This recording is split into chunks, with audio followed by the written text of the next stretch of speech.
programa da semana. O Cruz Maltino, que lindo, com o show do Coutinho, ganhou do Cruzeiro. O Tricolor meteu 2 gols do Lime, do Cano, nosso artilheiro.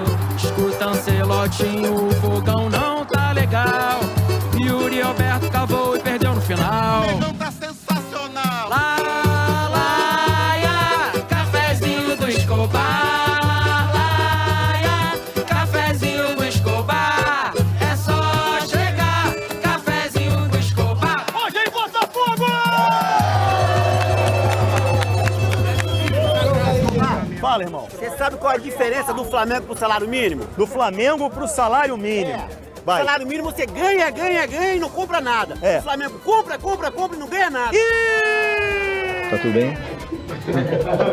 Mas o Flamengo tem ganho bastante coisa nos últimos anos. O Flamengo tá ganhando tanto que até os cavalinhos estão cansados de tanto correr lá na frente. Segue o líder, brother. Analisando essa vitória necessária, tudo começou com essa cavadinha hilária, onde o Mengo cada vez fica mais líder e o porco cada vez fica mais longe. E o meu time todo mundo já conhece, Mengão lá em cima, o malvadão só vence. Qual é a diferença do Flamengo para os outros times? A gente tá na frente e eles estão lá atrás. O negócio é o seguinte, eu trouxe um paletó da Globo. Eu queria narrar, na verdade, a cavadinha. Qual é o seu nome? Alexandre Gentili. Pode chamar de Gentili. Gentili. Alexandre Gentileza, Gentili. gentileza. Gentileza gera gentileza. Alexandre Gentili. A cara do Yuri Alberto. É a levantadinha do Rossi. Aqui não, é. Jogou na mão do Rossi. Aqui não. Amanhã contra o Sport é fora, põe mais 3 pontinhos pra mim. Escuta, bairro, acabou a história, 8 jogos teve um fim. Aonde está localizado o supermarket? Botafogo. Bairro de Botafogo.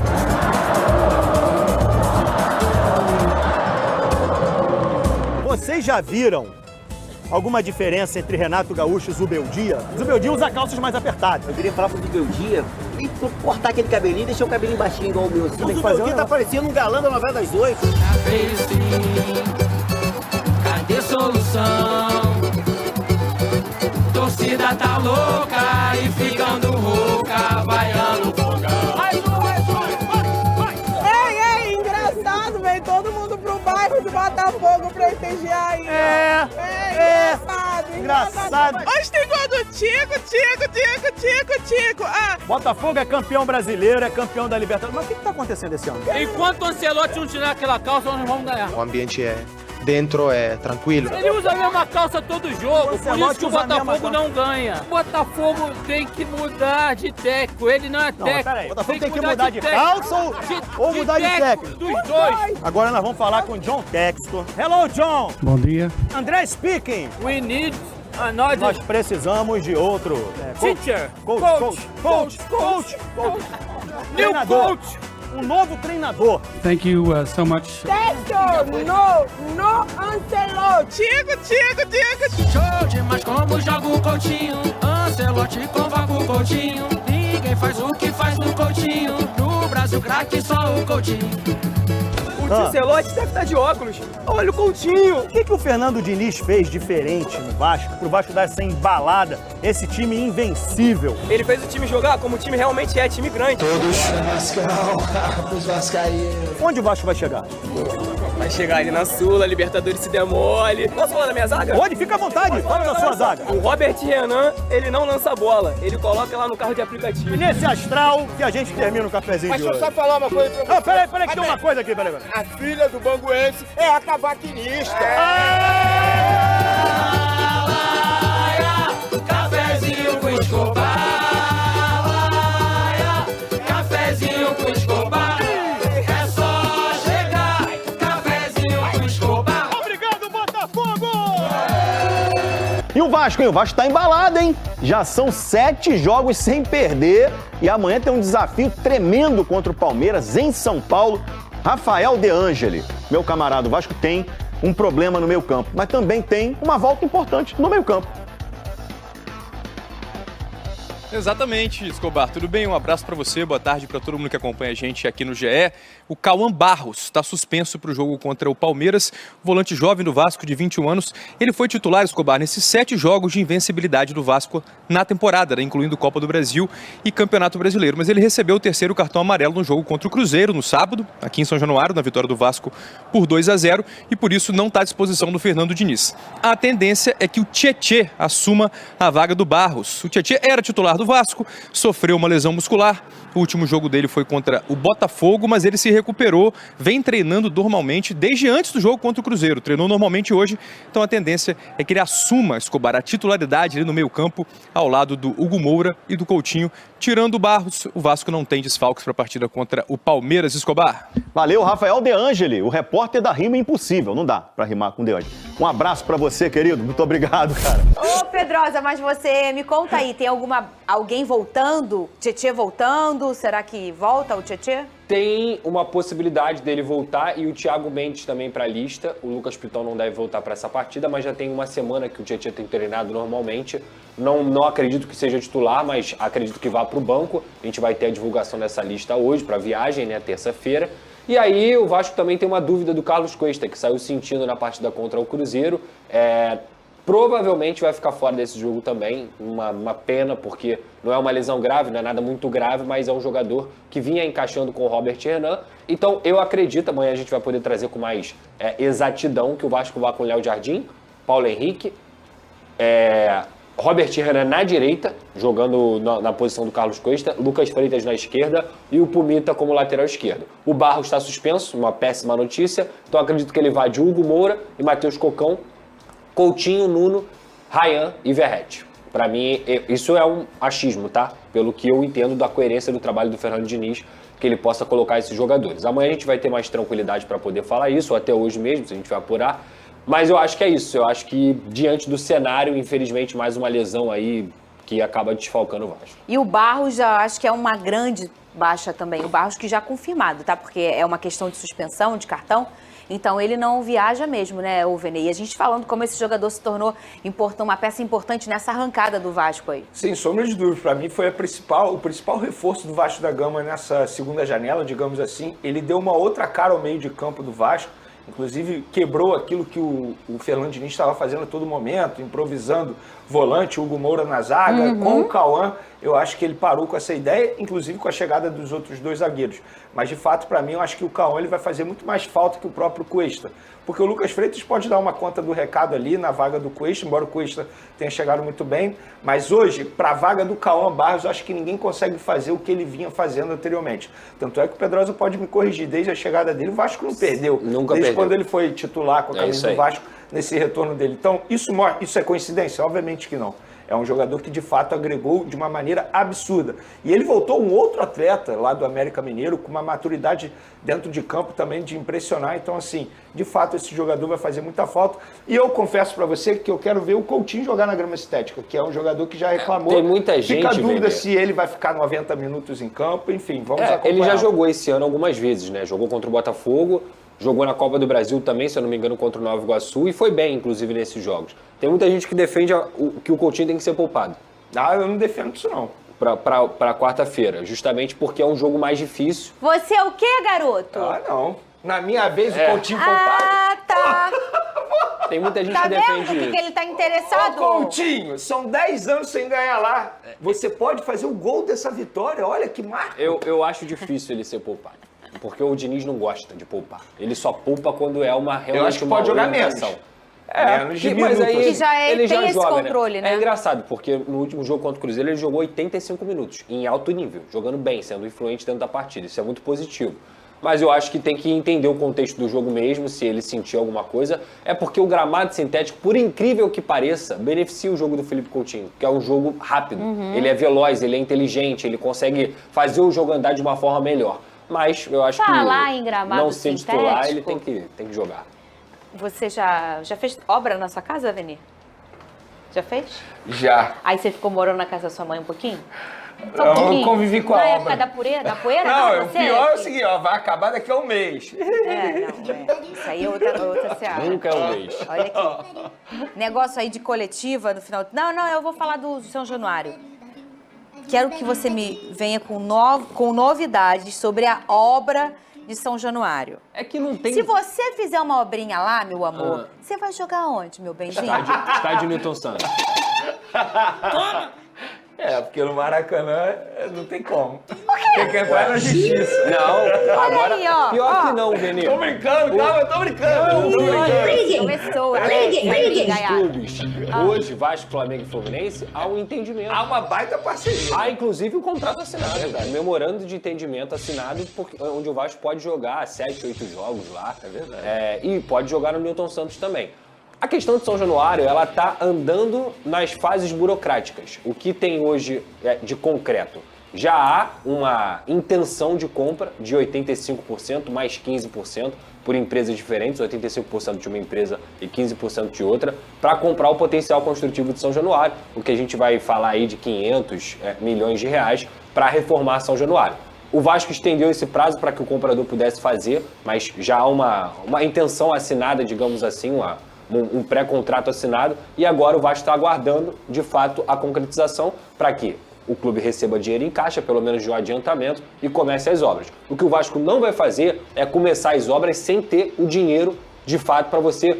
começa aqui, aí espera o dinheiro de novo. O Vasco quer estudar uma viabilização desse plano para já no final do ano, parar de dezembro a janeiro e conseguir já começar a reforma. Quanto tempo de reforma? São 3 anos. 3 anos? São 3 anos, assim, pode colocar por baixo aí. Caramba, 28, 27, 26, 27, 28. Caramba, é muito tempo, Venê. 3 anos que eu não começo, já te falei. Tem isso. Tem uns ajustes aqui, outra acolá, e tem um problema aqui. Quantos anos demorou para construir São Januário? Tem essa informação Aí da você cabeça? tá querendo me pegar. Eu sou curiosa com essas coisas. Mas qual acredito tamanho, que tenha né? demorado muito mais, porque Sim, claro. a construção de São Januário foi feita pelos próprios torcedores, os negros, os operários e tudo mais. Com a tecnologia hoje em dia, você consegue reduzir bastante esse tempo. Mas o mais importante é porque... Ele vai perder essa marca Ele vai dele? virar com 2 andares, Fernanda. Dois andares? 2 andares e vai fechar aqui o anel todo? E vai fechar, exato. Porque para quem nunca foi em São Januário, né, para quem mora fora do Rio, ou que não é Vasco, ou que não gosta de futebol, nunca foi, o São Januário, ele é muito, ele tem uma característica dele, né? Claro. Ele tem ele é um U. Essa parte aqui de trás, aonde você está vendo esse telão, ele não tem arquibancada. É a capela. É uma capela. Tem, a estátua é aqui A desse estátua lado. do Romário é aí, é aqui, né? E a estátua do Roberto Dinamite é do outro lá. lado. Então ele é uma coisa muito singular, né? Sim. O estádio São Januário é muito singular em todos os sentidos e até nas suas características físicas. E aí ele vai perder essa carinha dele, então, Vai Pedrosa? vai perder. Eu lamento, Venê. Porque porque eu sou muito nostálgica, eu sou péssima para comentar essas coisas. Eu particularmente, eu sou saudosista também. Eu sou muito. Sou muito saudosista. Agora, eu sinto saudade do Maracanã antigo, falo eu mesmo. também. Não que eu seja contra o Maracanã atual. Também. Mas assim, eu não sou muito fã de arena, mas eu entendo que hoje há necessidade. Porque assim, é entretenimento também. Por exemplo, tem a Arena Allianz Parque. Vai virar uma arena? A arena não. Tá. Mas vai... Porque elas têm, se vocês forem reparar, elas têm as mesmas caras. Sim. Você tá dentro delas, parece que tá tudo no mesmo lugar, né? No projeto, as características do projeto, eles preveem uma área popular para que a torcida do Vasco continue utilizando. Seria, sei lá, o setor norte, o setor sul.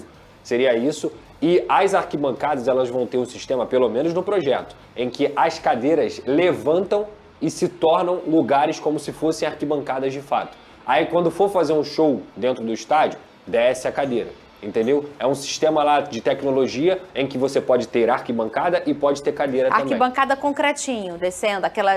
arquibancada mesmo. Só que dentro desse sistema, você consegue recolher a cadeira ou você consegue utilizar a cadeira, sem que o espaço fique prejudicado, entendeu? Interessante, Então é um projeto... Depois eu vou trazer as fotos aí, a gente pode colocar aqui amanhã. Tem um projeto... Eu não sou hater de arena não, tá? Só pra ficar claro. Eu sou um pouquinho. Eu gosto da aí tem Neoquímica e Allianz Parque. Pra mim são 2 arenas que eu gosto bastante. O mais legal pra mim da reforma de São Januário, além do Vasco entrar no século XXI, financeiramente falando, porque a renda do Vasco hoje é pífia em relação a esses grandes clubes, enquanto o Vasco arrecada 500, 600 mil em São Januário, quando o Vasco joga no Maracanã, quando o Vasco joga em outro lugar, 3, 4 milhões em um jogo. Então é muito diferente, assim, o Vasco precisa dessa grana. Mas o mais importante pra mim, não só a modernização, o conforto do torcedor do Vasco, mas o entorno ali.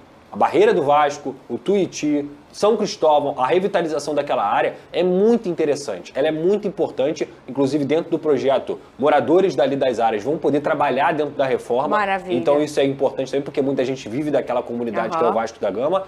Então, cara, eu acho que aquilo ali vai ser um salto para a Zona Norte. A reforma de São Januário é um salto para a Zona Norte, principalmente aquela região. E se vocês não têm noção de como realmente o entorno ganha a galera que mora quando é dia de jogo. E se a gente está pensando em São Januário, que a gente está colocando 20 mil por jogo, mais ou menos, 19 e uns pouquinhos, sim, a gente vai ter uma arena com quanto? Um novo São Januário? Existe um estudo entre 44 a 47. Mais que o dobro, Vene, circulando na região, consumindo o que se vende por ali, utilizando, usufruindo daquele local. Isso é muito grandioso. É por isso que as pessoas que estão interessadas no estádio novo do Flamengo lá na zona portuária estão ansiosos por isso, porque isso de fato valoriza o entorno, como o Pedrosa acabou de mencionar. Então, assim, eu sou particularmente super a favor, a gente brinca aqui de arena ou não, independentemente de como vai ficar esse estádio aí, eu não tenho dúvidas que vai ser proveitoso para todos em volta de São Januário e, obviamente, para o Vasco da Gama, porque, assim, futebol hoje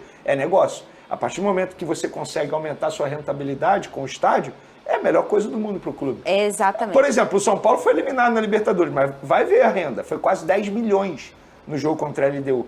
Então, assim, foi uma renda maravilhosa, sabe? Imagina você faturar, entre aspas, 10 milhões um jogo só, com uma renda de uma partida. É muito diferente. E assim, eu achei um golaço. Eu não sabia que tem esse setor popular. Para mim, devia ser uma lei no Brasil, né? Porque a gente tem um futebol que é um time, que é um esporte do povo, né? E aí a gente começa a ter os clubes querendo, obviamente, performar num nível altíssimo e para isso você precisa ter um trabalho de sócio-torcedor forte e aí a gente não tem como querer uma contratação cara e você não tem um sócio que vive, um sócio que é caro, que consome, vira ali um cliente, acontece, né?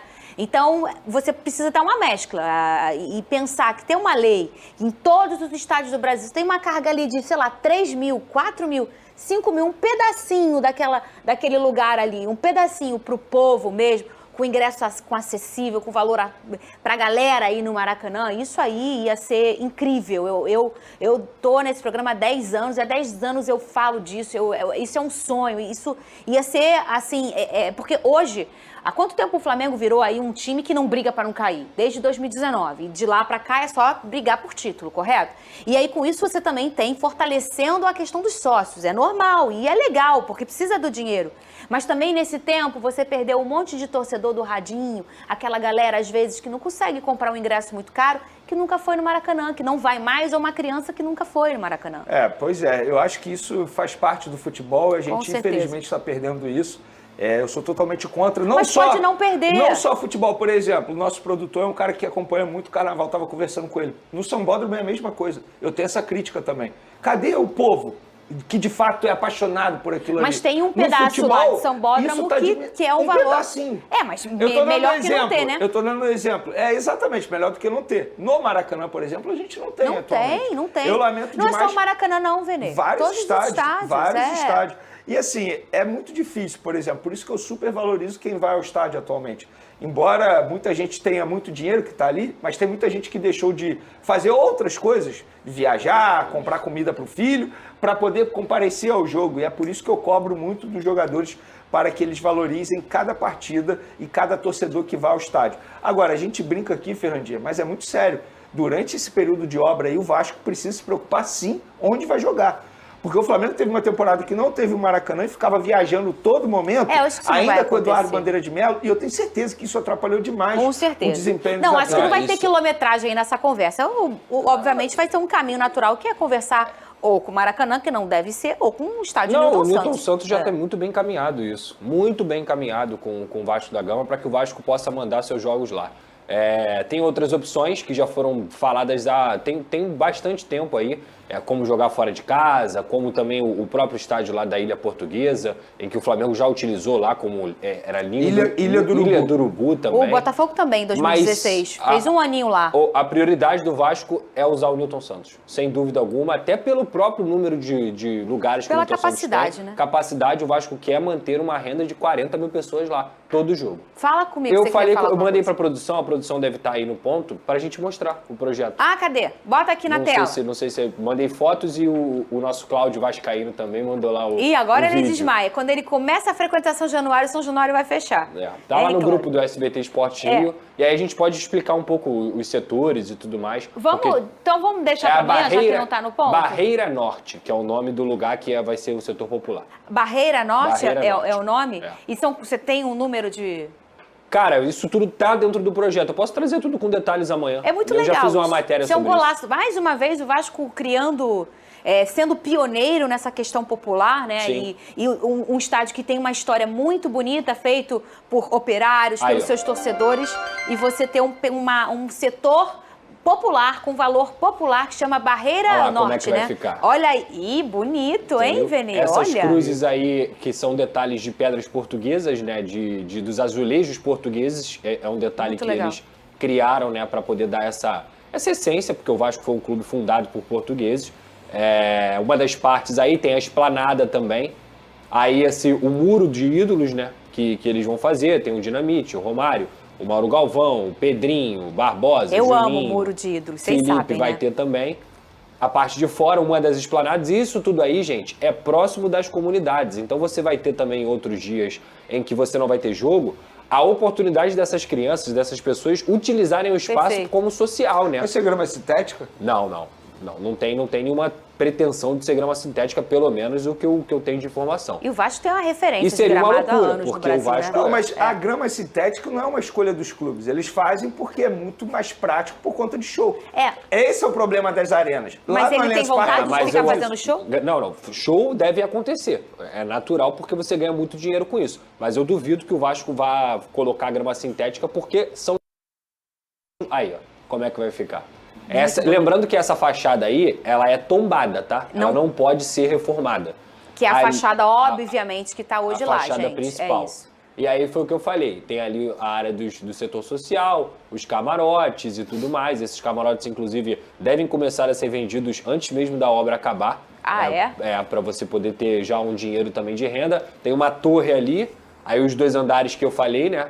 E dentro dessa arquibancada, a possibilidade de você colocar essa ou cadeira ou a própria ficar em pé. E aí vai aparecer, aí que eu falei, ó. Isso é arquibancada. Só que dentro dessa arquibancada, que é essa parte para poder manter a essência, você tem a condição de sentar ou subir a cadeira. Ah, legal. Entendeu? Agora, Provavelmente terá name rights também. Não, provavelmente. Porque é uma rentabilidade eu não absurda. sei que você não deve ter essa informação, mas existe em toda esse pensamento físico, estrutural da construção, Ah lá, a torcida. questão da acústica, Pedro? Tem, com certeza. Porque o que a gente tem visto em novas arenas, o Galo sofre muito na MRV, o Botafogo sofre porque tem os buracos atrás no estádio Newton Santos. A acústica, às vezes, não O é próprio favorável Maracanã, pela o forte forma... não é acústica. Exato, Não é mesmo. Não é Não é mesmo. mesmo. Pela forma com que é feita a construção, com que Pode é ter pensado certeza. o projeto. Ah, Eu claro. acho assim, que se a gente estava falando de características físicas de São Januário, a sua beleza, a sua história, que a gente Aí, ó, olha que eu e falei. fala, essa Você cadeira pode aqui ficar em pé legal. ou você pode sentar. Bem Isso não prático atrapalha mesmo. o espaço. Se a gente for olhar Porque a essas características... característica de São Januário é por ser um caldeirão, né? Exato. Então, se E você não tem uma pode perder característica essa física essência. e você tem a essência dele de É ser um isso. caldeirão, você não pode perder E isso. o ponto que a gente está mostrando aí, olha a distância do gol para a arquibancada. É justamente por isso que eles fizeram assim. São 10 metros de distância. Por causa do apenas. barulho. Por causa Muito do barulho. bem. Pra A formar Arena um do caldeirão. Corinthians tem uma acústica maravilhosa. Eu né? sou apaixonado pela Neoquímica Arena. É muito- Falo é mesmo muito porque eu bonito acho que é mesmo. muito bonita e é muito bem feita. Além de ter um gramado absurdo. Quem é o principal responsável por isso aqui? Ó. Admar Lopes no Vasco, e a gente enumerou aqui para saber o que de melhor ele fez, o que é mais fundamental. Reformulou o sistema defensivo com a venda de João Vitor e a chegada de Cuesta e do moleque Robert Renan, que está jogando muito. Reforçou o meio-campo e o ataque com chegadas de Barros, Matheus França e Andrés Gomes, que joga muita bola. E não vendeu o Ryan, que era um plano da diretoria, o que se entende também, que se transformou no destaque do time com o Fernando Diniz, tal qual o JK no Fluminense do Diniz também. E aí, senhores? GB, você lembra que quando a gente foi discutir as janelas dos clubes cariocas, e a gente até concordou que a janela do Vasco, pro que o Vasco tinha para gastar, tinha sido a melhor dos clubes cariocas? Proporcionalmente, eu lembro. E chamaram a gente de maluco, que não tinha como o Vasco ter feito uma janela melhor, que o Fluminense tinha contratado melhor, Flamengo que o Flamengo trouxe Saul, caras. Tá aí a prova. A zaga do Vasco mudou completamente. Hoje, com o Cuesta e o Robert Renan, formam uma zaga segura. O Vasco já parou de tomar a quantidade de gols que sofria. O Barros, que voltou do América Mineiro, já virou titular. Jogador importantíssimo para dar sustentação para a defesa do Vasco. Um cara forte, físico. Acrescenta demais nesse jogo do Diniz. E lá na frente o Ryan tem sido o principal jogador e poderia agora nem estar mais no Vasco. Então, quando a gente falou que a janela do Vasco era boa, era para os objetivos do Vasco e para aquilo que o Vasco tinha à disposição para gastar. E agora o Vasco está vendo o resultado disso tudo. Foi uma janela muito boa do Vasco e tem dado resultado. O Vasco, na minha opinião, já não pensa mais em rebaixamento. É começar a olhar para cima aí, pré-Libertadores, de repente. Também acho. Abre um G8, daqui a pouco o Vasco está ali, ó, já na cola, 12º, 11º. É para pensar para cima. Rebaixamento o Vasco não pensa mais nesse Campeonato Brasileiro, pelo menos é o que eu acho. E foi pelo que você falou, não só pela pontuação, mas pelo desempenho do Vasco. O Vasco, mesmo quando não vence, dá trabalho, joga bem. Foi assim contra o Flamengo, contra o Bahia, contra o Grêmio, contra o Cruzeiro ganhou. O Vasco ganhou o Cruzeiro, que briga pelo título. Ganhou o Bahia, que está lá em cima. Empatou com o Flamengo, que briga pelo título. Isso tudo jogando bem. Então o Vasco tem dado provas que não vai brigar na parte de baixo da tabela mais, pelo menos nesse ano. Agora, se tem alguém que foi prejudicado por esse novo regulamento, né, da Copa do Brasil, foi o Vasco, né? Tá embalado, tá no momento bom. Teoricamente, depois da Libertadores já teria uma Copa do Brasil agora para jogar. Só que é em dezembro, irmão. Então, assim, você ainda tem uma estrada. Setembro inteiro. Pô, nós estamos... Vai começar agora, né? Outubro inteiro. Outubro inteiro. Novembro inteiro. E aí ainda tem 2 meses e meio. Beleza, pode chegar lá voando, como o Zubeldia pode dar um jeito no Fluminense e o espetáculo ser maravilhoso. Mas o Vasco tá embalado, né? Tá embalado e eu acho que o Vasco chega melhor. É óbvio que se não tiver problemas de lesão, porque, na minha opinião, hoje os 11 do Vasco, jogando juntos, da forma que o Diniz gosta, acho que consegue ser um pouco mais forte do que os 11 titulares do Fluminense. E o Dori falou com relação à parte defensiva de Cuesta, Robert Renan, mas eu ainda vou um pouco mais além. Esses caras juntos, eles conseguem construir o jogo do Vasco da forma que o Diniz gosta. O Robert Renan, então, né? Esse menino é muito bom jogador e você até repetitivo. Não é à toa que o Fernando Diniz queria trabalhar com ele já há algum tempo. E o Cuesta e o Robert Renan foram indicações do Fernando Diniz. Ele mesmo já disse isso, que não gosta de indicar jogadores, sugere posições necessárias, mas não gosta de indicar jogadores diretamente. Eu até entendo porque isso pode trazer problemas caso o jogador cause alguma coisa quando ele chega ao clube. Mas esses jogadores ele indicou diretamente e os caras chegaram e resolveram o problema, não só pela posição que eles ocuparam, mas porque também, pela falta desse zagueiro pela direita, o Hugo Moura, que na minha opinião é um cara muito importante jogando na frente da zaga, estava jogando de zagueiro. E quando ele foi para frente da defesa, ele dá um pouco mais de sustentação, não só para os zagueiros, mas também para os caras da frente que não precisam voltar tanto para marcar. O Hugo é um cara que consegue chegar na frente, tem força para fazer esse jogo defensivo também e dar essa sustentação junto com o Cauã, que é um menino que, além de ser bom jogador, ser forte, ele é muito corajoso, GV. E para você jogar em times grandes como o Vasco, em momentos difíceis, tem que ter muita coragem. Esse menino é muito corajoso. Então vamos de sequência, já que estamos falando disso. Mostramos da galera que está brigando lá em cima. Vamos mostrar a sequência do Vascão agora, para a gente analisar aqui aí os últimos jogos que o Doreleu bem trouxe. Agora o Vasco tem o Palmeiras fora, mas depois... Pega o Vitória, que tomou de 8 a última vez que veio ao Rio de Janeiro. Tudo bem que para um Flamengo inspiradíssimo. E depois vai ao Castelão enfrentar o Fortaleza. Fortaleza que não está bem das pernas, mas lá tem toda uma atmosfera. Como é que vocês veem esses 3 jogos do Dori fazendo continhas? Ligue sua calculadora. Tem rolado até uma discussão entre os torcedores do Vasco, se o Vasco deveria ou não poupar algumas peças diante do Palmeiras amanhã. Porque já tem o Coutinho numa sequência grande, o Verratti numa sequência grande, o Cuesta... por conta da sequência, né? O Cuesta já é um cara que não deve jogar. Até pelos jogos que tem depois. O Vitória. Tipo assim, vamos lá o Fortaleza não tirar o time inteiro, mas tirar um cara ou outro que esteja mais desgastado. Isso é pra não ajudar o Flamengo? Não, isso é pra preservar os jogadores pro jogo de domingo. Eu discordo, mas os jogadores de futebol, você sabe disso, eles querem jogar jogos desse tipo. O jogo que é o filé mignon, é isso aí, o Brasil inteiro tá vendo? E outra coisa, sintético, que o Coutinho não gosta de jogar no sintético. Tem essa questão outra também. História. Aí é outro problema. Gente entende que é uma questão dele. Agora, duvido que, sei lá, o Pumita vai falar, não quero jogar com o Palmeiras não, para pegar o Vitória. Todo respeito à Vitória. Mas é um dos postulantes ao título. O jogo provavelmente vai ser 16 horas na tela da Plim Plim. É 7h30 amanhã. Ah, 16 não, esse é de amanhã, pô. 7h30. 7h30 então não é da aberta. Pode ser na GTV.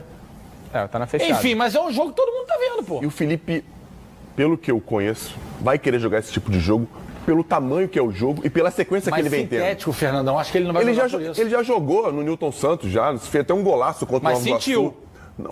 Contra o Botafogo esse ano ele saiu com dor. Não saiu contra o Nova Iguaçu na Copa do Brasil, ele fez um golaço contra o Nova Iguaçu. Eu não estou dizendo que o Vasco vai fazer isso, não. Isso é uma discussão que os próprios torcedores levantaram, pensando já na sequência, como o Palmeiras já vai ser. Não ajudar o malvado. Pode ter um pouco disso também. Claro que tem. Se fosse outro jogo depois, o Juventude, duvido que o vagabundo ia levantar mas isso. Isso restringe a torcida. Os caras querem jogar. Mas o torcedor tem direito também de não querer jogar. É óbvio, mas dentro do campo quem faz são os jogadores, o Diniz. E pelo que eu conheço da capacidade de competição do Diniz, ele vai colocar os caras que estiverem em condições para jogar. E o Cuesta não vai estar, pelo que parece. Sentiu um problema no adutor, já deve ser um desfalque para amanhã, aí deve entrar o Lucas Oliveira ou o Lucas Freitas. Mas ligando a calculadora aí, eu acho que por mais que o Vasco viva um bom momento, o Palmeiras é muito favorito para esse jogo, acho que o Palmeiras vence, mas depois o Vasco vence o Vitória e eu consigo uma vitória lá também contra o Fortaleza. 6 pontinhos. 6 pontos. De 9 tá ótimo. Para mim, 7. 7. Empate, vitória. O Vasco não perde pro Palmeiras lá.